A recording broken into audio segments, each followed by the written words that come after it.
Gracias a nuestro querido director que siempre está al pendiente. Oremos, hermanos, vamos a orar.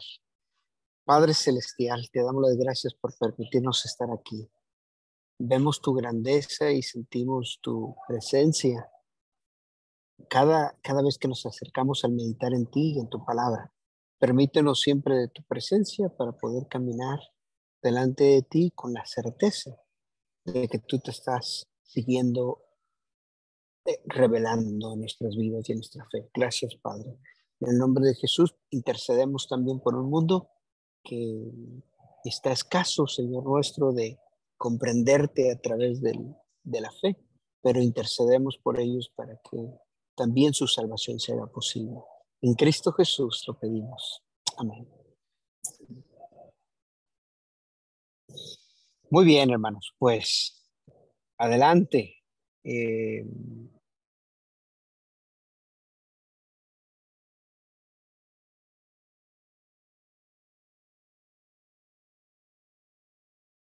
Miren que me encuentro con dice que solamente nuestro hermano director puede compartir material en esta clase. Yo creo que me tiene que dar permiso. Voy a seleccionar aquí.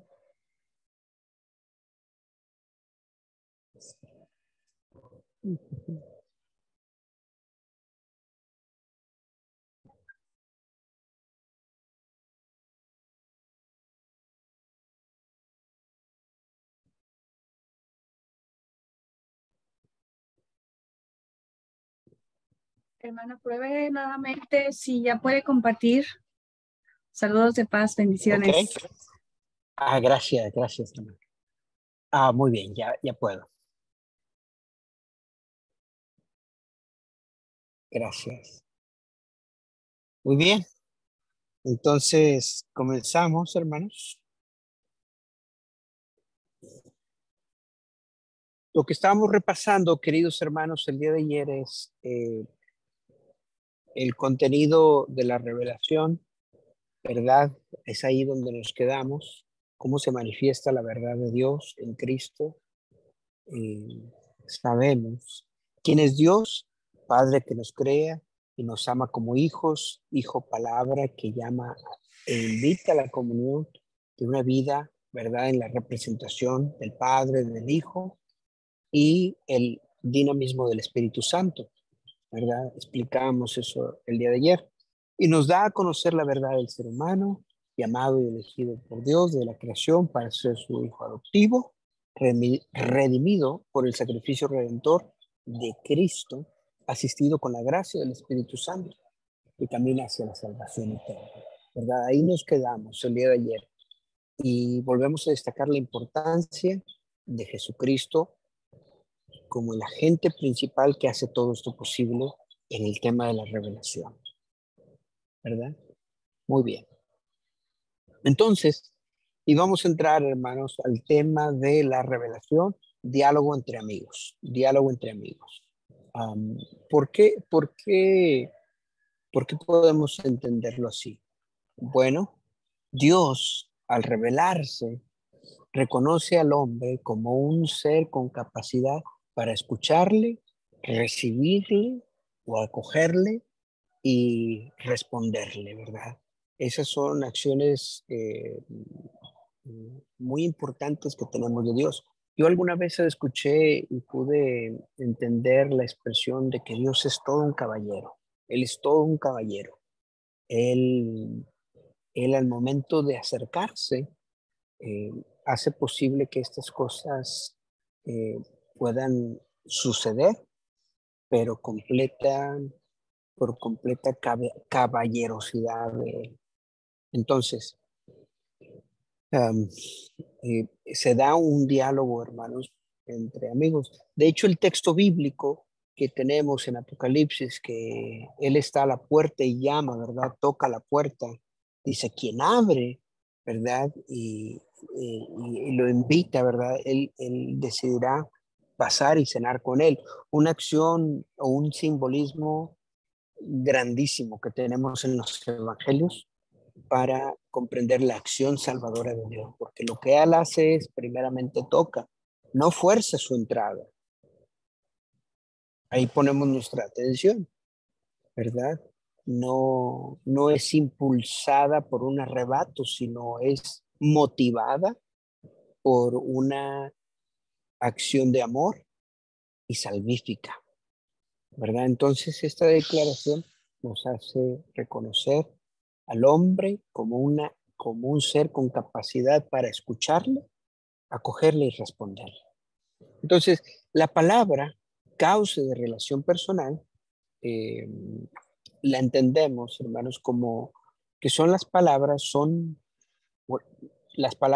instrumentos que transmiten, desvelan, implican, transforman y comprometen. Esta última acción es la que no tenemos que dejar de perder de vista. Miren, yo aprendí al paso de algunos años que cuando conocemos a una persona, que cuando interactuamos con alguien, presentamos el diálogo con Dios, tenemos también a veces que apelar a un compromiso de esas mismas personas que, que sientan que también están implicados a comprometerse a un diálogo con Dios, ¿verdad?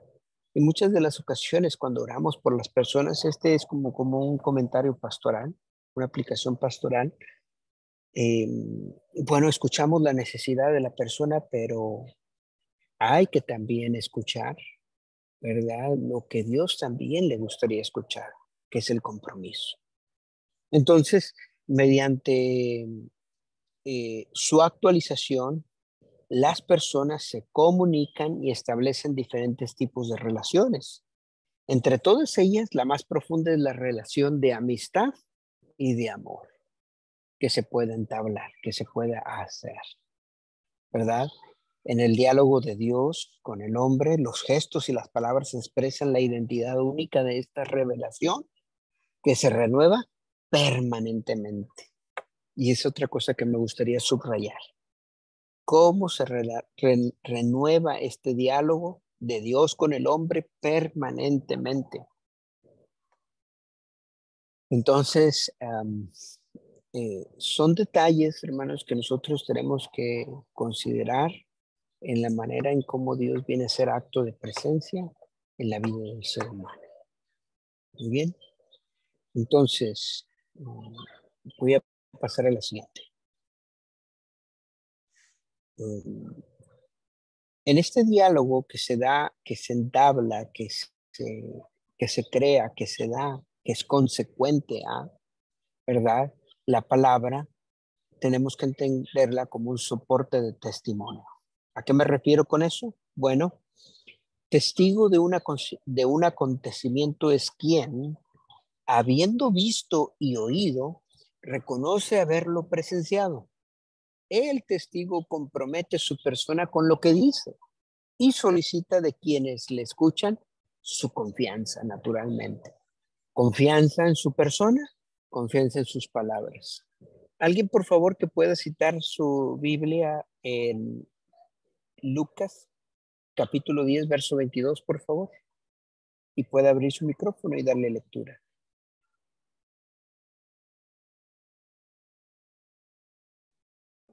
Permiso. Gracias, hermano. Adelante. Lucas 10:22.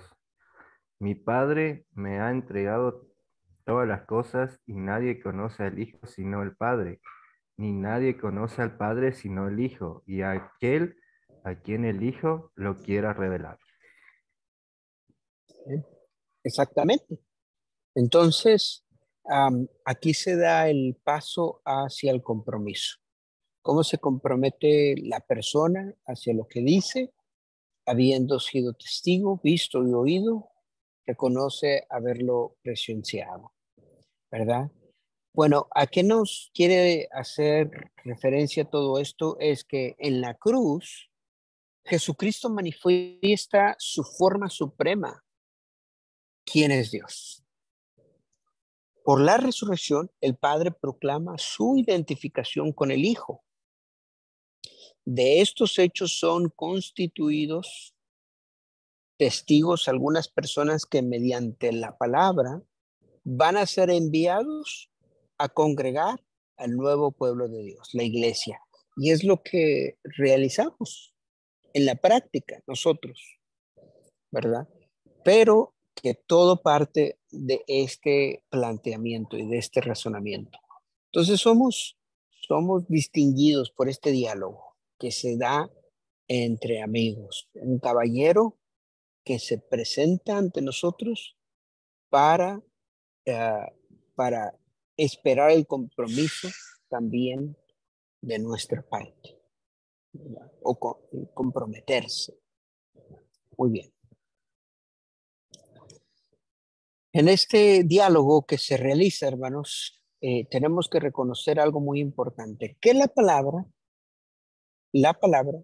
es vínculo de comunión, ¿verdad? ¿A qué nos referimos? Son una de las más grandes palabras o de más grande significado que encontramos en la Escritura, comunión. Bueno, cuando las palabras que proceden del corazón humano son acogidas y correspondidas, provocan la comunión entre las personas.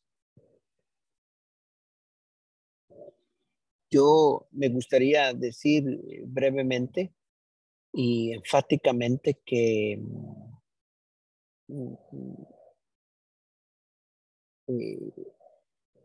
cuando estamos reunidos, ¿verdad? En una koinonía, eso puede valer para dos cosas. Una, para crear un grande problema, o la segunda es para crear una grande intención de ejecutar el, el trabajo de Dios, es decir, la bendición que tenemos de parte de Dios, que es la constitución del reino de los cielos, del reino de Dios. Entonces, esta palabra que es el vínculo de comunicación, esta revelación que se nos da, tiene que reconocer que su procedencia, ¿verdad? Cuando cometen el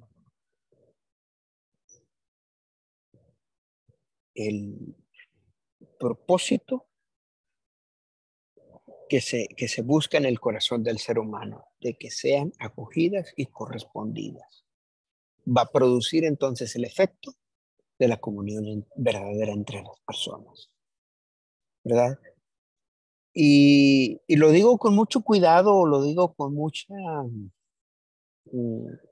búsqueda de palabras, hermanos, porque vaya que tenemos conflictos en nuestras iglesias.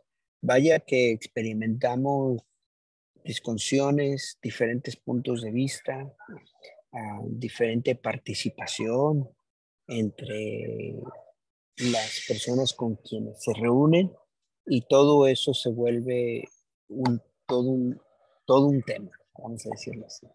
Bueno, prosigo. La palabra posibilita la comunión con quién es la fuente de la vida, ¿verdad? Una invitación precisamente hecha en Jesucristo.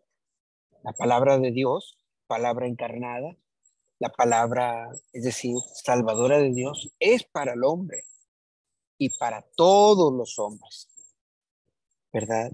Esta es una declaración que tiene que ser bien vista, hermanos, y tiene que ser bien entendida desde el planteamiento de la tecnología, perdón, iba a decir otra palabra, de la teología, ¿ok? Entonces, cuando no se entiende esta frase, que realmente esta palabra salvadora para todos los hombres, sin excepción, hermanos. Obviamente nosotros conocemos lo que implica eso, pero es para todos, hermanos. No solamente para algunos, no solamente por aquellos que cumplen ciertas cualidades, ¿no? Sino para todos, ¿verdad? Entonces eso abre la puerta, el estudio de la teología, a reflexionar en ello. Entonces, como palabra encarnada, es preciso que afronte lo real humano y no se quede en la superficie, ocupándose así de algo que afecta a los hombres de cualquier raza, cultura y momento histórico. ¿Recuerdan lo que les decía ayer? Que el momento histórico es trascendental entenderlo y aplicarlo. Entonces, exigiendo del que la escucha situarse en ese nivel de comunicación y experiencia, hermanos. Eso es bendito, eso es sublime, eso es fuera de nuestro entendimiento y fuera de este mundo. Y solamente es posible en el lenguaje de Dios. Entonces, cuando el hombre ilumina su realidad profunda con la palabra, ¿verdad? Eh, lo tenemos que decir así, una perspectiva nueva, donde los hechos cotidianos no pueden ser, no pueden ser interpretados desde la acción salvadora de Dios. En este punto, solamente hago una corrección, creo que leí mal la última frase, es donde los hechos cotidianos pueden ser, claro que sí, interpretados desde la acción salvadora de Dios, ¿verdad? Entonces, ¿qué cosas realmente tiene nuestro Dios que revelar en nuestra vida, ¿verdad? Eh, y vaya que es un trabajo muy exquisito, muy especial el que Dios realiza cada vez en nuestra vida cuando hacemos un contacto con su palabra. Y, o de un diálogo que se da entre amigos. Bueno, voy a seguir leyendo.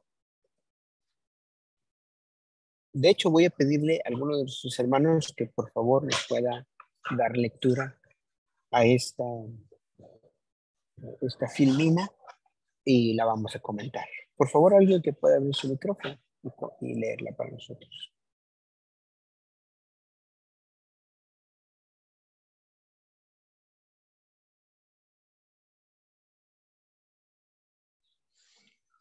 Pastor, o el primer ítem, Gracias, hermano. Sí, sí. eh, Aquí la revelación acontece en la historia.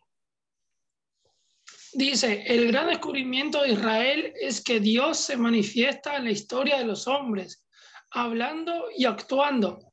Lo descubren desde la fe.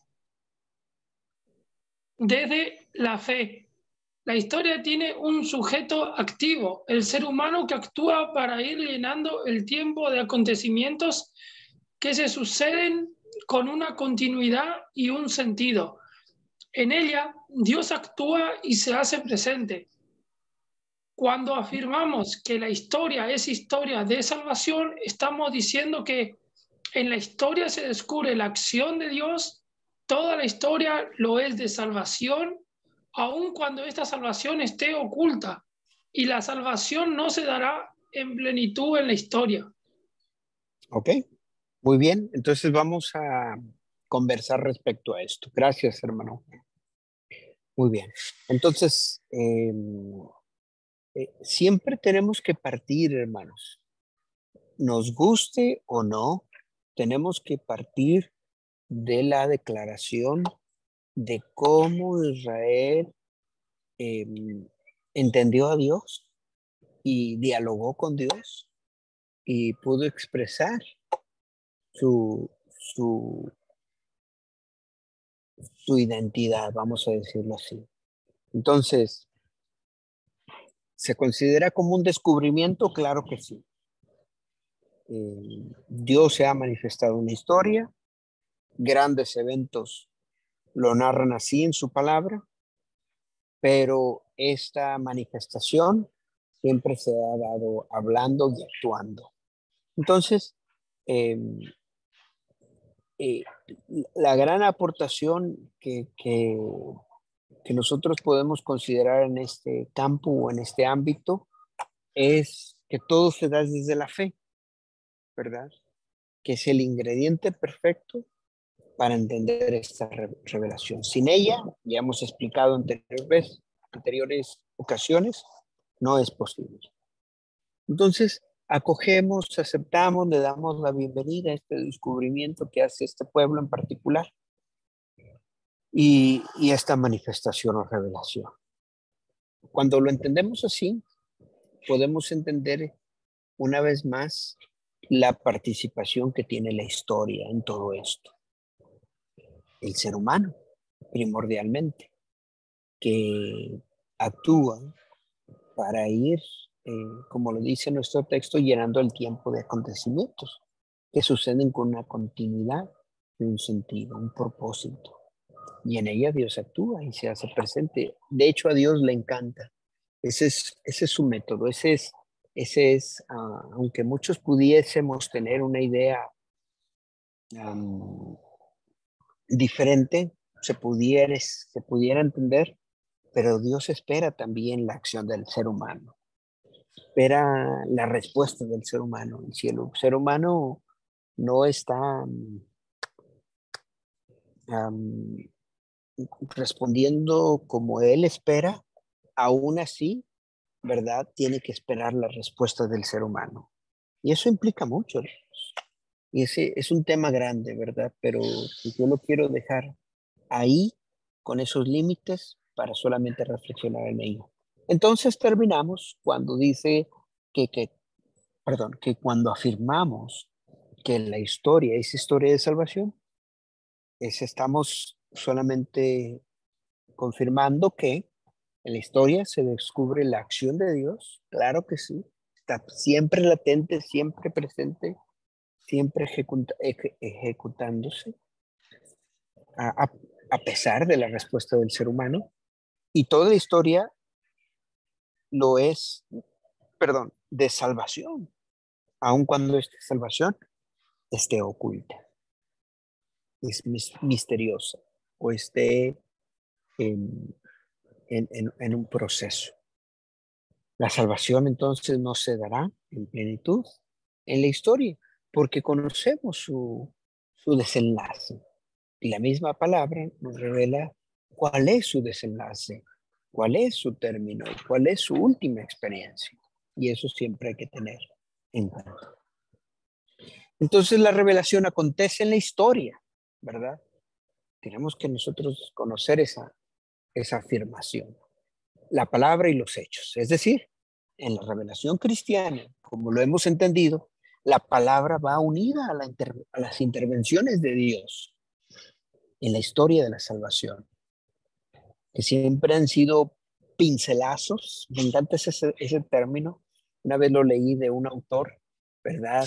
Que Dios está pintando su imagen, su cuadro perfecto de la humanidad, de sus propósitos, de sus fines, de su fin glorioso, pero él va poco a poco, así como un pintor, ¿verdad?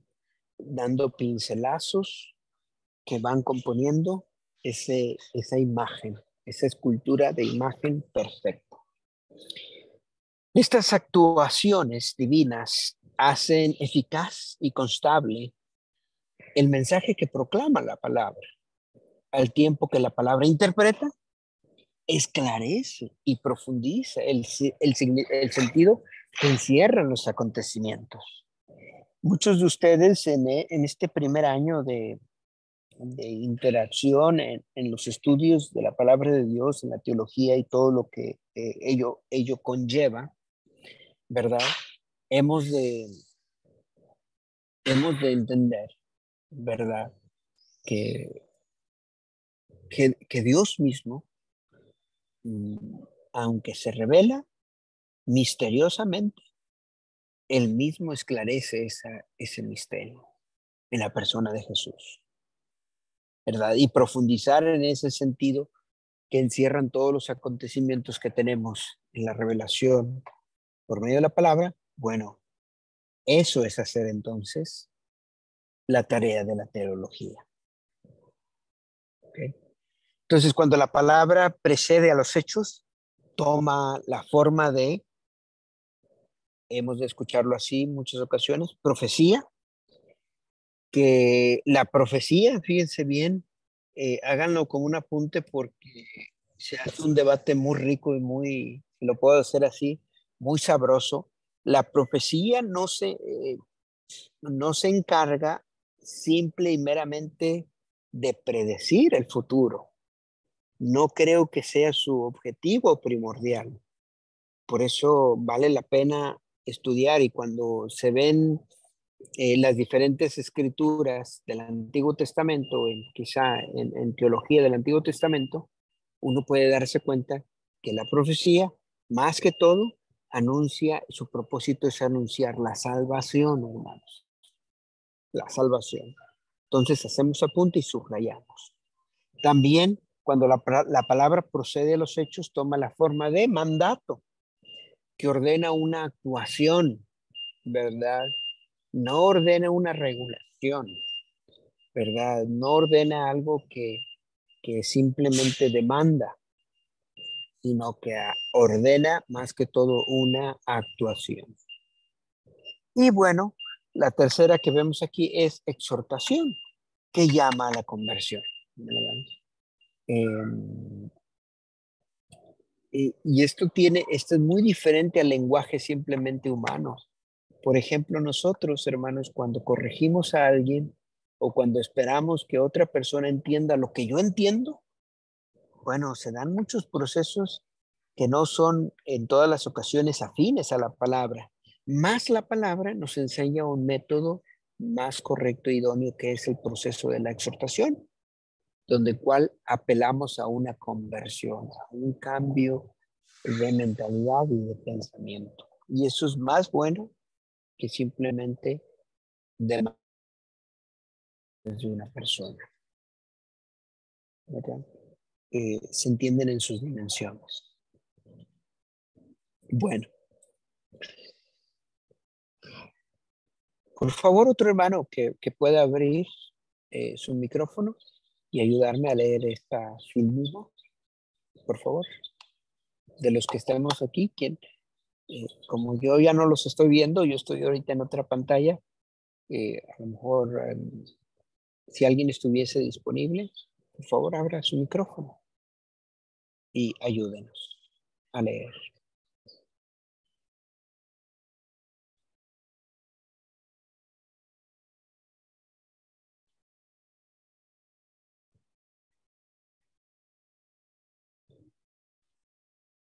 Déjenme ver quién está por aquí.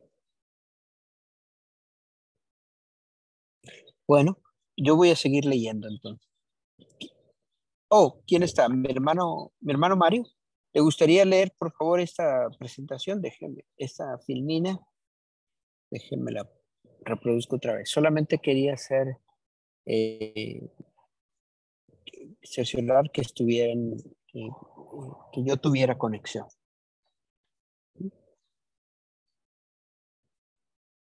Yo por ahí apago nomás mi cámara, pero estamos ahí. Gracias. Desde el principio le leo, pastor. Sí, por favor. Si son los acontecimientos los que preceden a la palabra, esta proclama el hecho, insertándolo en la historia de la salvación, narra el acontecimiento, recordándole e invitando a descubrir su actualidad permanente, explica lo ocurrido hasta convertirlo en enseñanza y modelo de actuación. Como en todo diálogo, palabra y hechos, palabra y gestos se complementan y enriquecen, dinamizan la relación diagonal. En definitiva, la historia humana se transforma en historia de salvación cuando es interpretada a la luz de la palabra de Dios. Gracias, hermano Mario. Muy bien, entonces recordarán y podemos concretar lo que también nuestras lecturas nos ofrecían, hermanos, de poder reconocer la forma en que esto se hace posible. Dios toma recurso de todo ello para darse a conocer. Entonces, ante esta revelación que acontece en la historia, bueno, son todos los acontecimientos los que preceden a esta palabra, ¿verdad? proclamar el hecho, narrar el acontecimiento y explicar lo ocurrido hasta convertirlo en enseñanza y modo de actuación. Creo que también es importante cuando lo vemos que esto se converso en la vida de una persona que ha sido redimida por Dios, ¿verdad? Y que ha sido invitada a dialogar con este amigo fiel, ¿verdad? Así como lo ha de expresar también el libro de Revelación.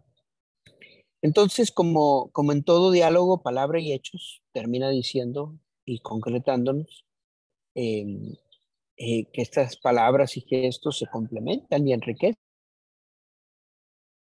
la relación diagonal, es decir, la relación entre Dios y el hombre. En definitiva, la historia humana se transforma en la historia de salvación cuando es interpretada a la luz de la palabra. Todo este sentido y toda esta razón tiene un porqué desde este punto de vista de la revelación. Gracias. Bueno, entonces la revelación se realiza mediante signos.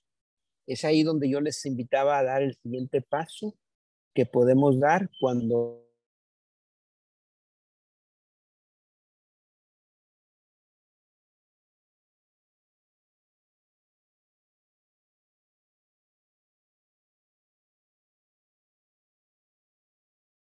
disculpen que me distraje un segundo.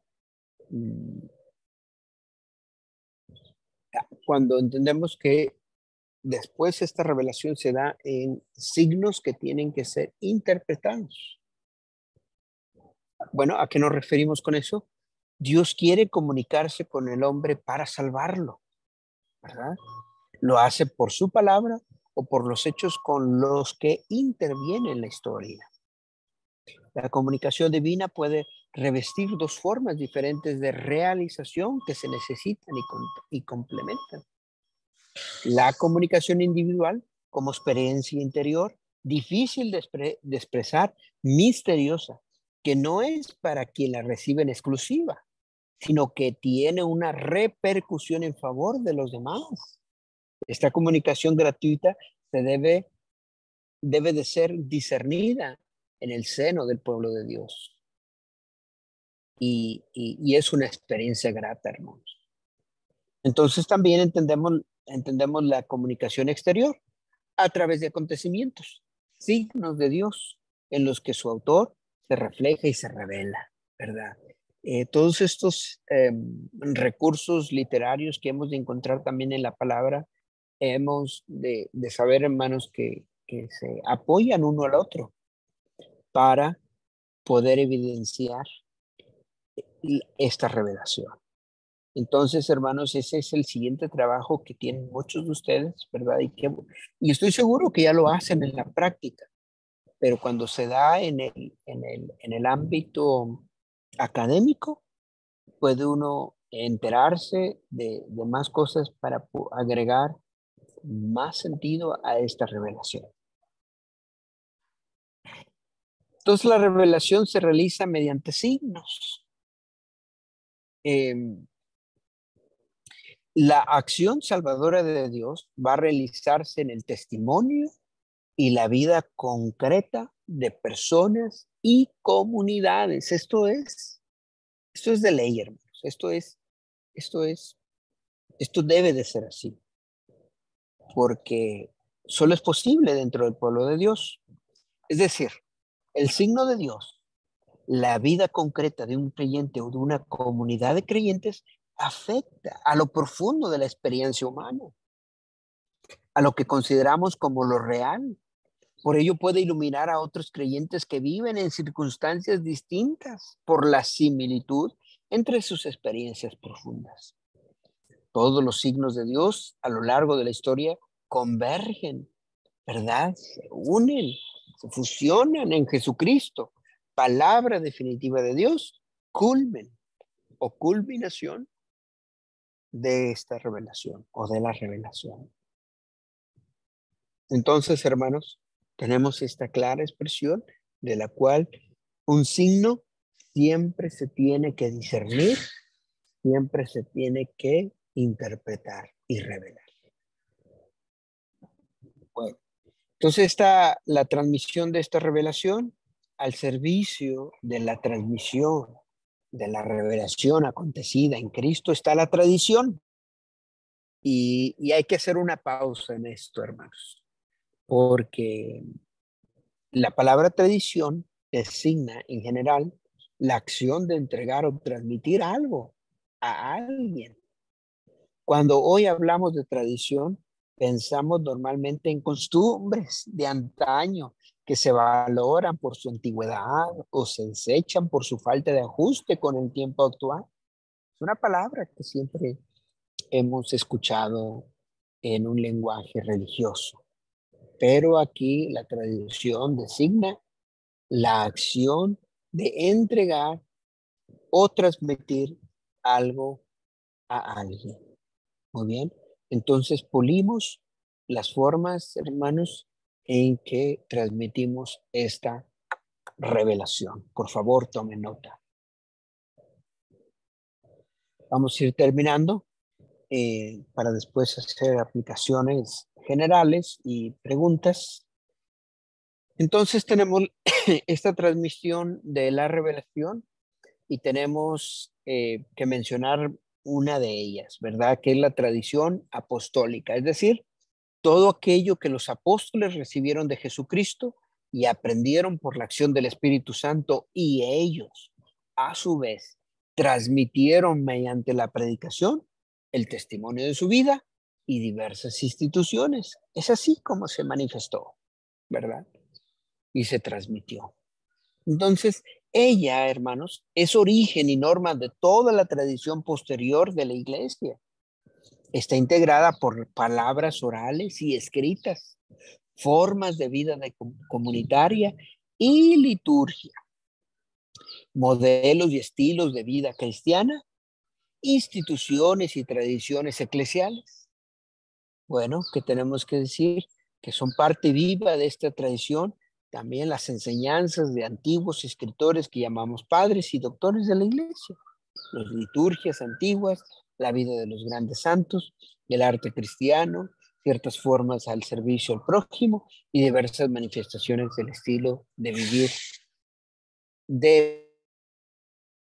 No estamos cerrados ante esas manifestaciones y esas interpretaciones que han sucedido también en esta transmisión de la revelación, comenzando y partiendo de la tradición apostólica, ¿verdad? Esos discípulos que hicieron esto posible. Muy bien.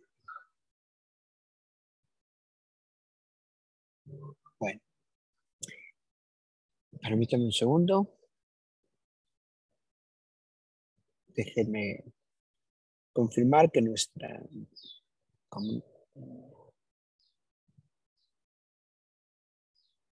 Ok. Como estoy en un espacio abierto, hermanos, tengo que estar constantemente revisando mi conexión. Déjenme...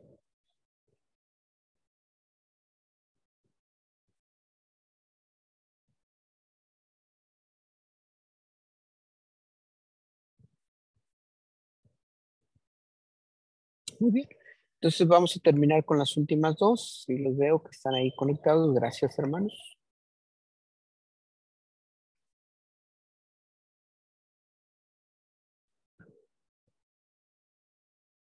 Terminamos entonces con las últimas dos presentaciones, es decir, la transmisión, concretamos que esta transmisión de la revelación, que esta tradición eclesial no es un tesoro muerto que las generaciones cristianas reciben o dan sin más. Es decir, la tradición en la iglesia progresa bajo la asistencia del Espíritu Santo. Otra de las cosas que tenemos que comentar, hermanos, es de qué manera o de qué forma podemos restringir la manifestación del Espíritu Santo. El Espíritu Santo, hermanos, podemos nosotros reconocerlo que una de sus acciones es moverse. Él siempre está activo. El Espíritu Santo, la presencia de Dios, su Espíritu, hermanos, está presente y más importante en la vida del ser humano, ¿verdad? Que puede entender esta revelación. Entonces, su crecimiento es constante y nosotros tenemos, perdón, y esto nosotros tenemos que reflejar.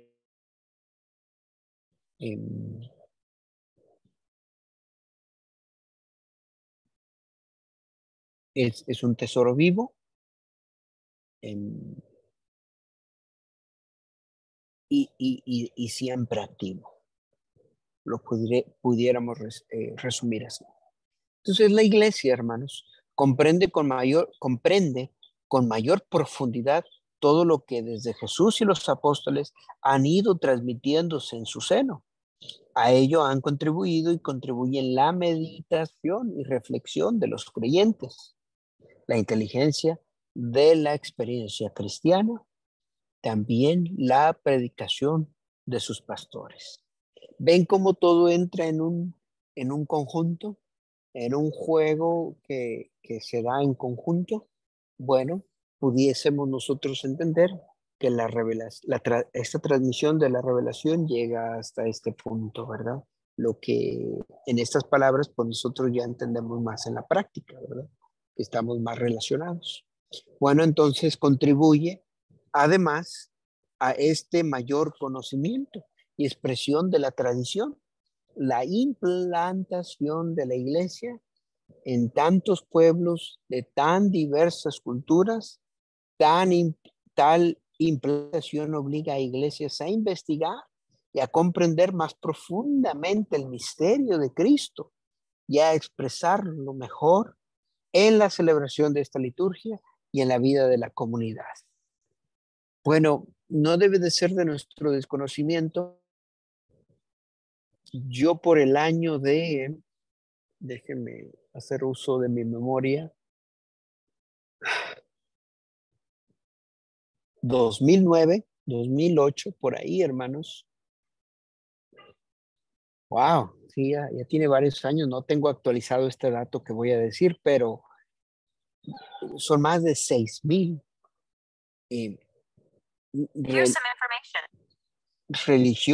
religiones, denominaciones, que están presentes en el mundo.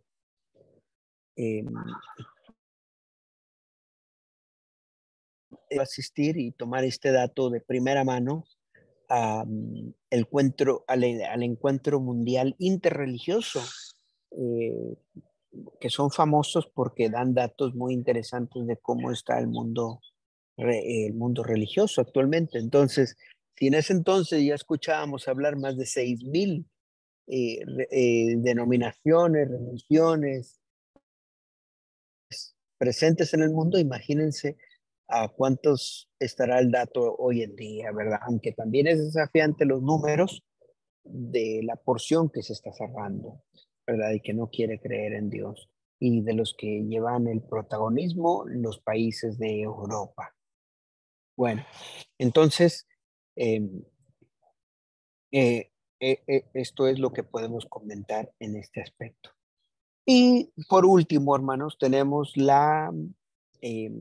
otras manifestaciones de Dios, es decir, que la iglesia, consciente de que Dios busca siempre el encuentro con los seres humanos, es clara en proclamar que aún para quienes no conocen a Cristo se ha manifestado Dios, sea en la creación o sea en las experiencias religiosas de otros pueblos. Es decir, hermanos, que cuando hacemos conciencia de esto en la vida de la iglesia,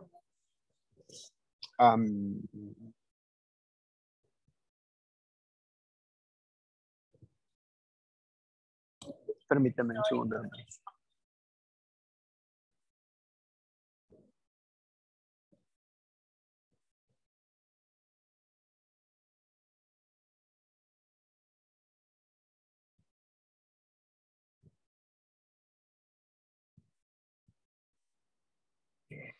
Bueno, entonces la iglesia, hermanos, se convierte en este espacio y en este lugar, que está consciente de que Dios busca siempre el encuentro con los seres humanos.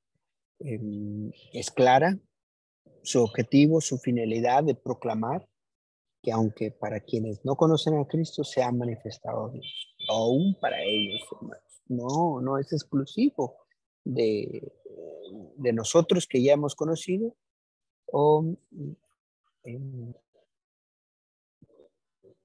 am, sino que para todo el mundo, hermanos, sea en la creación o en las experiencias religiosas de otros pueblos. Y esto lo convierte en auténtico y en original todo el misterio de la revelación. Y nosotros debemos de motivarnos en ello, hermanos, a, este, a, a poner nuestro énfasis y nuestra invitación en la explicación de esta revelación. Muy bien. Entonces, ¿ya me ven a mí? ¿Ya se detuvo la presentación? Ok, gracias, hermanos. Bueno, esa había sido nuestra última filmina. Muy bien, entonces ya los veo a ustedes. En realidad, pastor, no vimos la última filvina, solo escuchamos que usted la leía nomás. Muchas gracias, hermano. Muchas gracias. Qué bueno por esa observación. Era la última ya. Y solamente hacíamos de las otras revelaciones y de cómo la iglesia se encarga en prevalecer esa revelación, hermanos. Entonces, bueno, concluimos diciendo, hermanos, que nos sentimos afortunados, nos sentimos dichosos, nos sentimos parte como iglesia, de ser parte de toda esta revelación que se hace posible. ¿Ok? Entonces, esto es lo que yo quería compartir con ustedes, hermanos. Vamos a dialogar, si es posible. No sé si alguien quisiera tener la palabra o algún comentario de esto que, que concluimos el día de hoy. ¿Cómo ven, hermanos? Permiso. Entonces, Adelante, ahí hermano. parte de nuestra misión como iglesia sería, ¿no es cierto?, continuar con esta revelación, ¿no es cierto?, mostrándole al mundo por ahí, revelando la revelación por ahí, eh, eh, la- salvando la redundancia de las palabras, seguir mostrando esta revelación a la gente que no la conoce. Ujú. Exactamente, hermano. Y no sé, yo no me atrevería a ser conclusivo, o, pero la iglesia es quien está haciendo este trabajo, hermano. La iglesia, nuestras comunidades de fe, por eso deben de recibir nuestro apoyo, toda nuestra comprensión, todo un conjunto de una ubicación.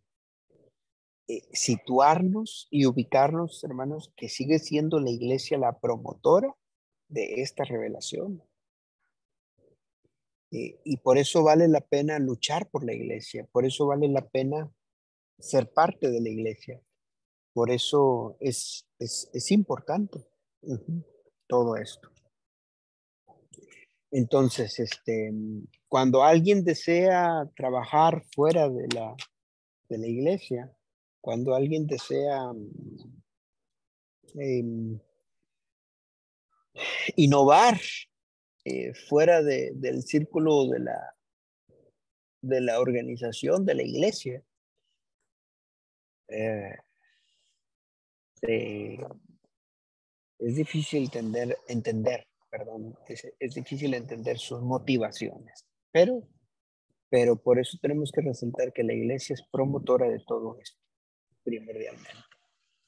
Y sí, por ahí nosotros, ¿no es cierto?, que si queremos trabajar en propagar esta revelación, también sabemos que si estamos en la iglesia tenemos un apoyo detrás, ¿no es cierto?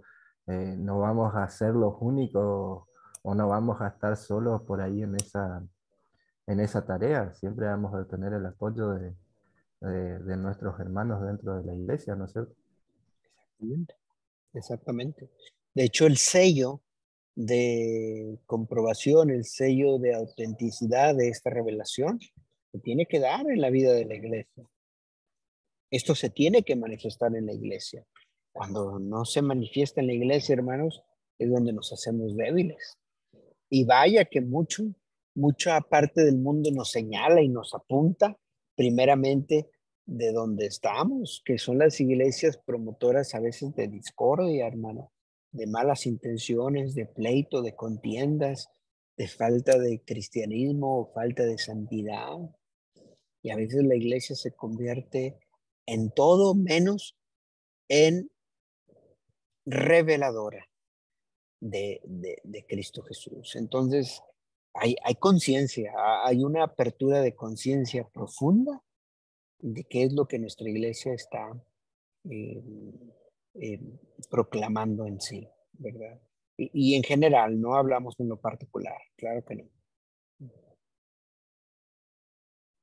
Sí, por ahí también se desvían, ¿no es cierto?, las prioridades de la iglesia a veces, ¿no es cierto?, en vez de, como usted dice, sea una fuente de revelación, ¿no es cierto?, se dedica por ahí a otros temas que en realidad no llevan a ningún propósito por ahí.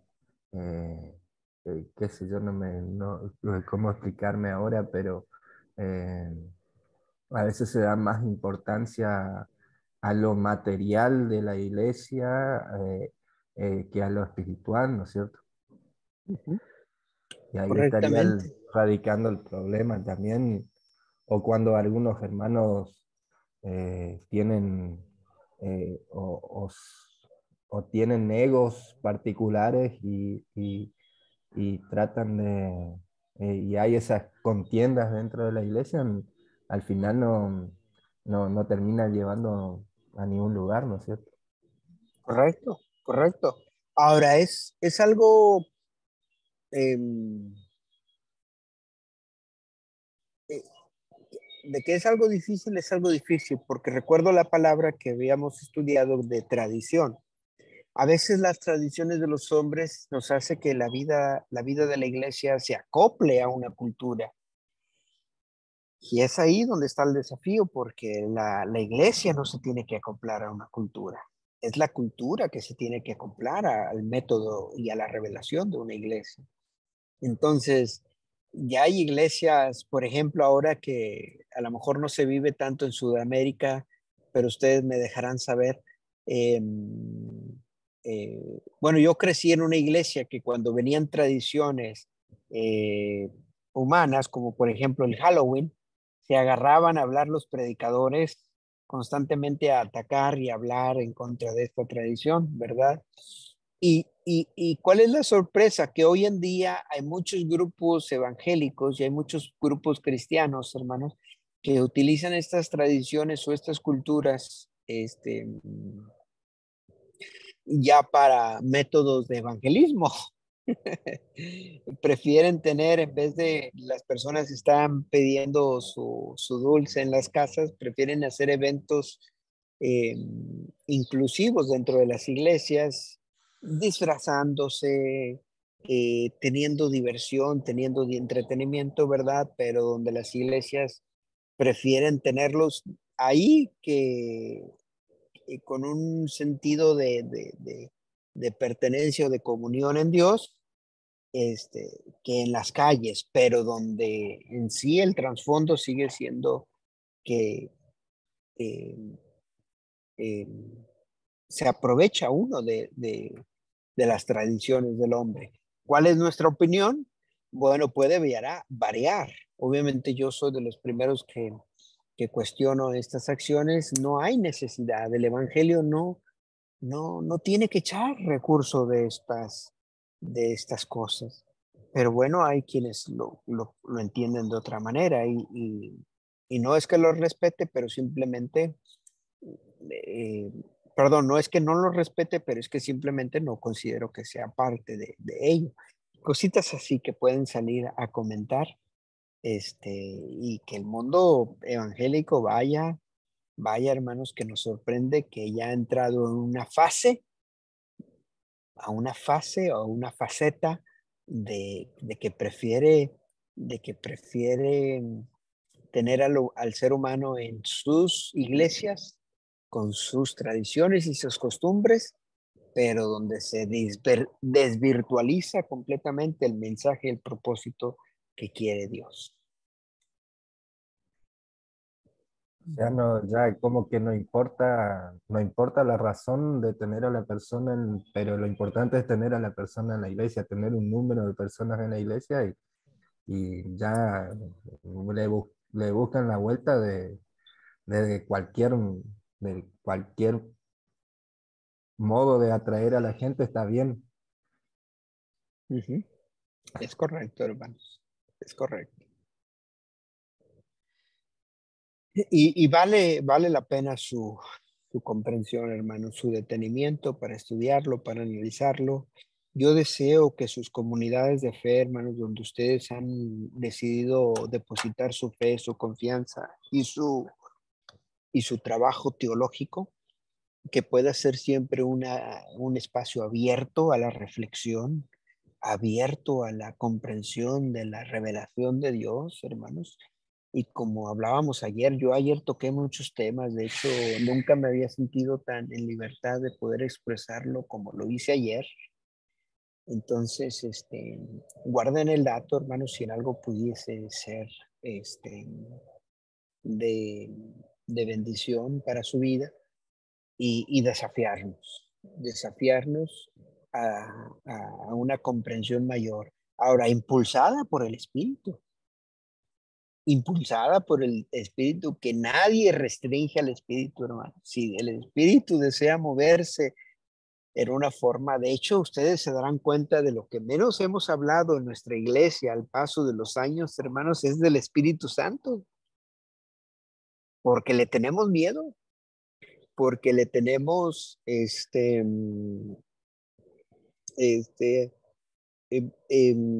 un desconocimiento. Ahora, aunque sus obras son concretas, como lo describe el libro de Gálatas, ¿verdad? Que 9 son el fruto del Espíritu, revelaciones y manifestaciones. Bueno, se tiene que hablar con más claridad. Su desempeño, su realización. Entonces, hermanos, todo ello nos lleva a haber explicado el día de hoy, en esta semana también, esta revelación de Dios, cómo la comprendemos, cómo la entendemos, cómo se manifiesta, cómo se lleva a cabo, cómo se desarrolla y sobre todo las implicaciones que lleva a entender la revelación de Dios. Uh-huh. Y es trabajo teológico, hermanos. Trabajo teológico del cual se deben de desprender muchas inquietudes de parte de ustedes, hermanos, y que nunca se debe de detener.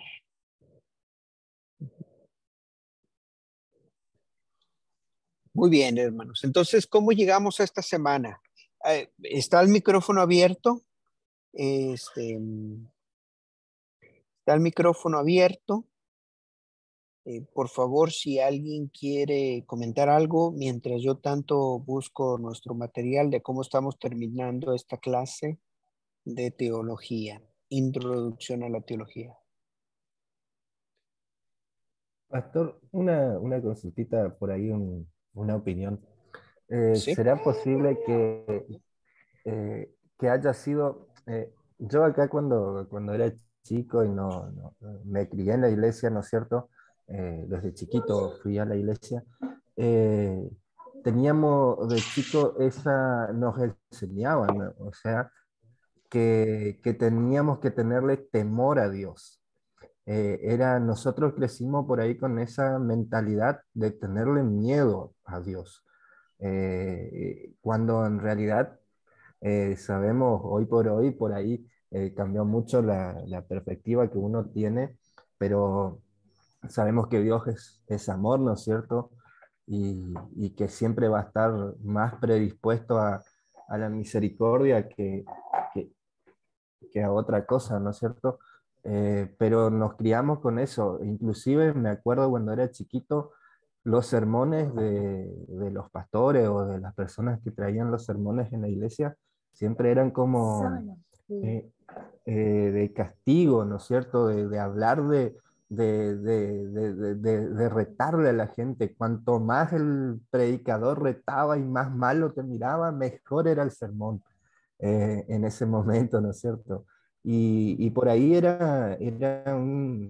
podría ser una consecuencia de no hacer un poco de teología en su momento, ¿no es cierto? Y ver cuál es realmente la revelación de Dios. Ujú. Correctamente, hermano. Precisamente eso es un muy buen apunte al estudio de la teología, porque por muchos años vimos a un Dios enojado, molesto, castigador, ¿verdad? Que teníamos esa primera impresión de su parte, como que no estaba feliz, y que siempre tenía algo que apuntarnos. Bueno, es precisamente el trabajo de la teología que nos indica que la primera acción que tenemos de parte de Dios es la liberación. Dios nos libera primeramente, nos hace libres, ¿verdad?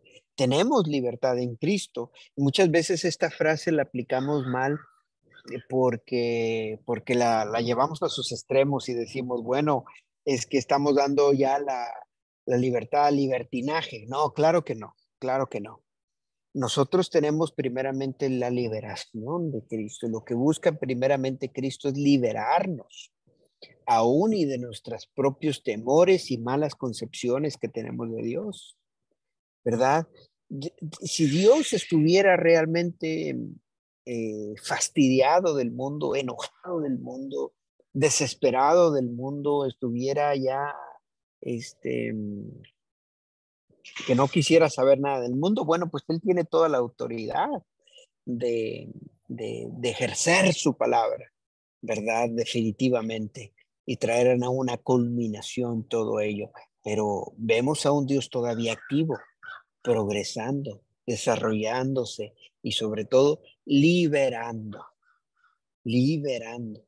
sanando, santificando. Ahora, el proceso de santificación no es hacernos como muy angelitos y muy, que no rompemos ni un pan, ni una hoja, no.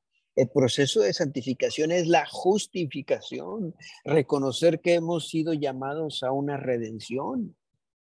Ahora somos justificados por los méritos de Cristo, no por nuestras obras, no es por nuestros méritos, ni por lo que uno pueda decir o pensar o hacer.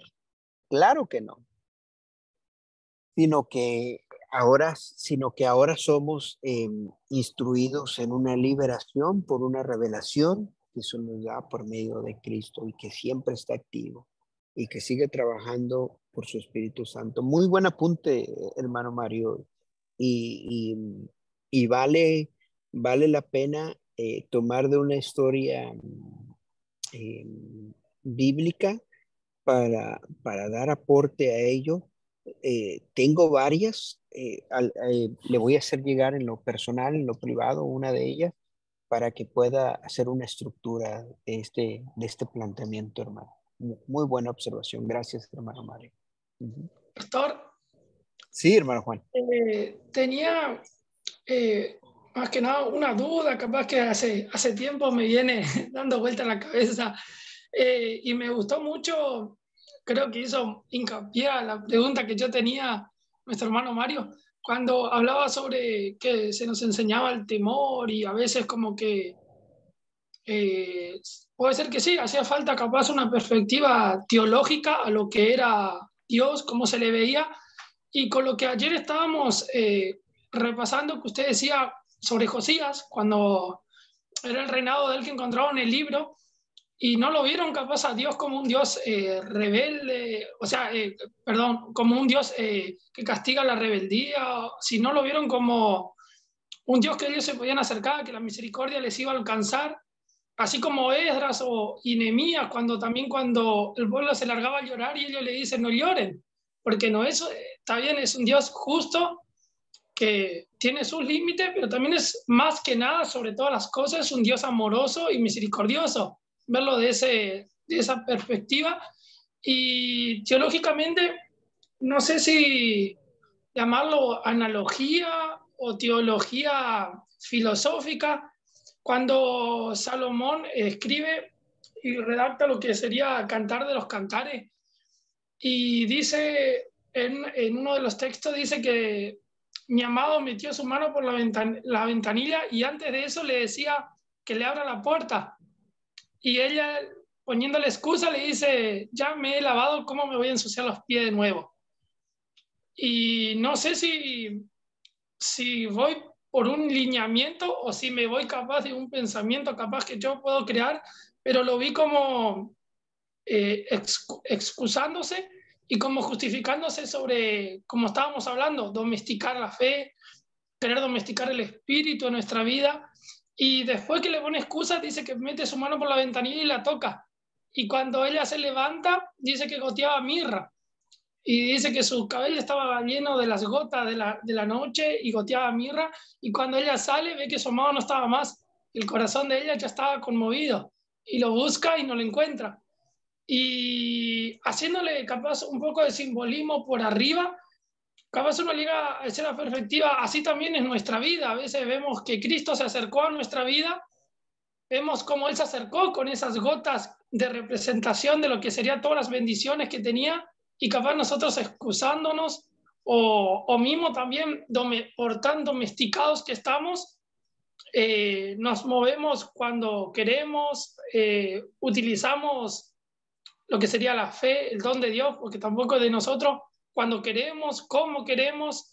Y creo que por eso también son las etapas de la iglesia, cómo fue pasando en un tiempo en el cual nos enseñaban de una manera, después de otra. Hoy, gracias a Dios, es más abierto. Entonces, creo que es en cuanto el ser humano, el cristiano, se acerca más a Dios y quiere saber más de esa revelación.